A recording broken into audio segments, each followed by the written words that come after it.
Hello, we're going to be doing our 2023 in review.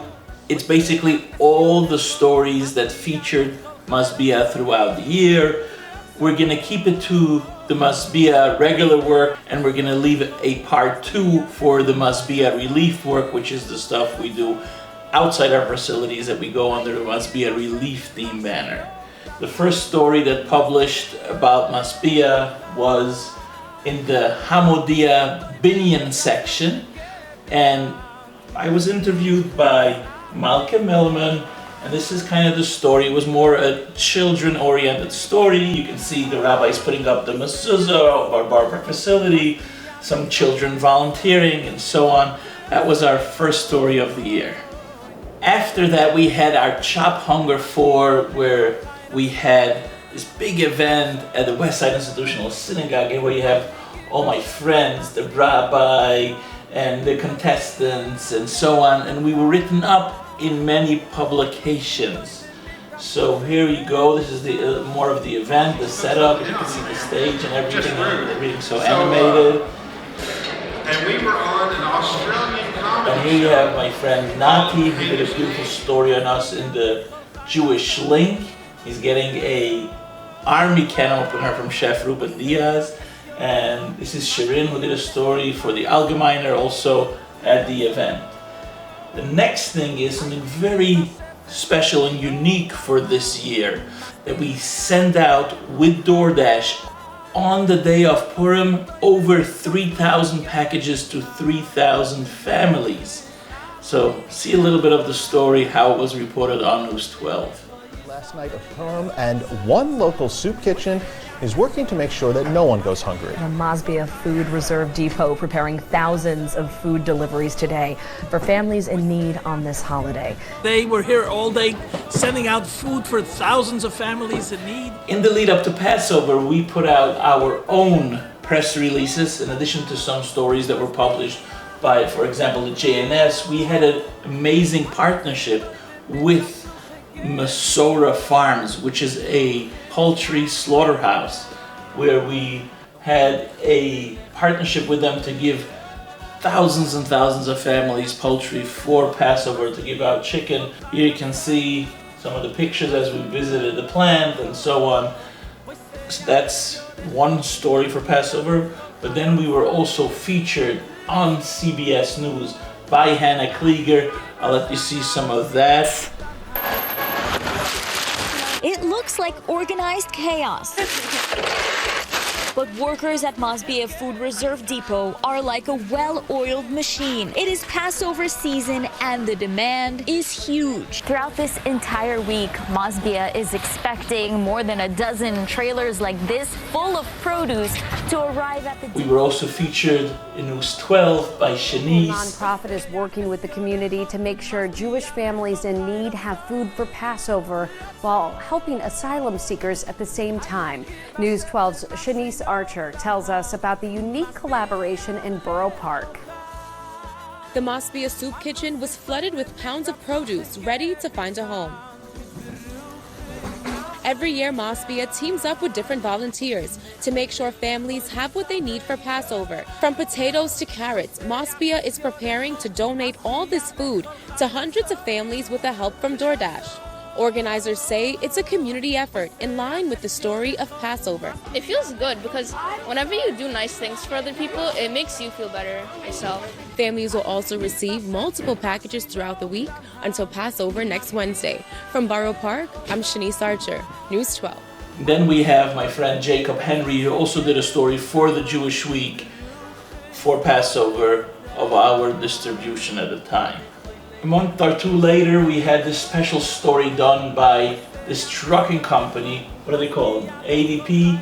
And this is the owner, and they made a donation of trucking. So we ended up getting a lot of food rescue with their help. We went to Keiko and we picked up a lot of food that was donated. Then we had a beautiful story by Anna in the Brooklyn Magazine in the summer. Then Daniel, who's from the UK, was in Masbia for a day to volunteer. He wrote up a beautiful story for the Jewish Tribune. It published right during Rosh Hashunah time. And that's Daniel, and he's quoting me in the headline, "Every dollar you donate gets to someone's stomach in 2 weeks," which is still true. That's that story. Now for Rosh Hashunah, we had News 12 cover the Rosh Hashunah cooking charity. Sometimes it's not only the food sustenance, it's making you feel the dignity of a human being. This is our own press release. We put out our own press releases in the local papers. There was an e-Jewish philanthropy story as well. Basically, we got an additional grant from DoorDash to continue doing more of those deliveries. So that's that. Then for Yom Kippur, we were actually filmed of the meal before Yom Kippur. We're open the whole day. The day of the 9th, Yom Kippur is on the 10th of Tishrei. On the 9th, we're open and we serve holiday meals. And that was covered by NBC New York. I'll let you see a little bit of that. Yom Kippur, the holiest day of the Jewish year, begins just a short time from now at sundown. And today, volunteers at Masbia Soup Kitchen in Brooklyn prepared a traditional meal ahead of the fast day. They invited the city's poor and hungry to join them, serving up gefilte fish, challah, chicken soup, a number of other traditional foods. We later had New York One show up and do a story of our pre-Yom Kippur meals. Here's a little bit of that. The of Yom Kippur includes a fast that usually lasts just over 24 hours. To ensure that those with limited means had enough to eat before that fast, the nonprofit Masbia Soup Kitchen Network served free meals prior to sundown Sunday that included traditional foods like gefilte fish, honeyed carrots, challah, and chicken soup.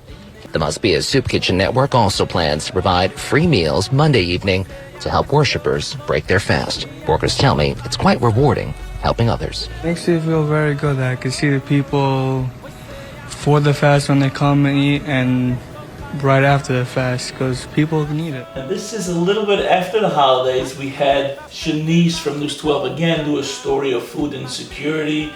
So here's a beautiful story. Have a look. Revealed that 1 in 5 kids are living in a food insecure household. As News 12's Shanice Archer shows us, this trend is hitting our city as well.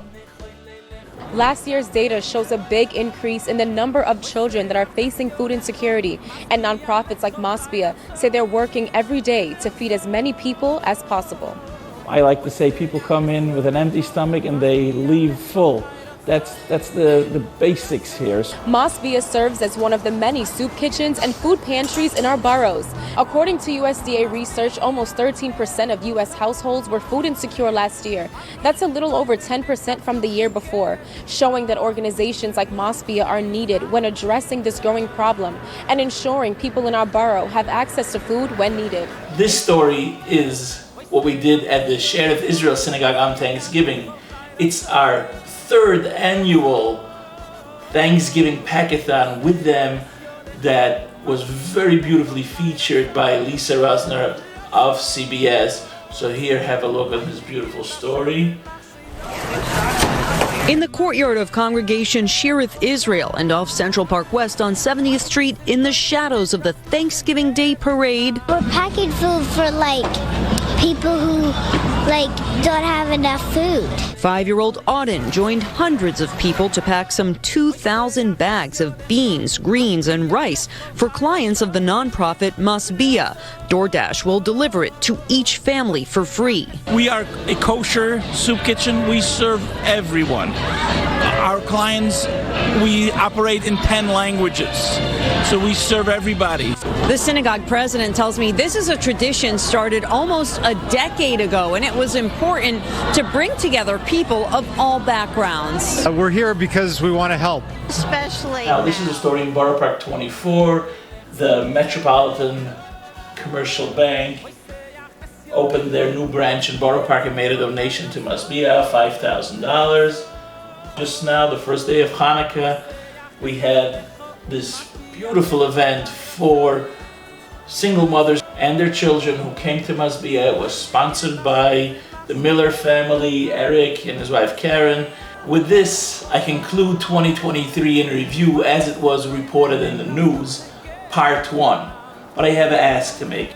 Please, we need your help. Go to masbia.org/sponsor and donate today. Thank you.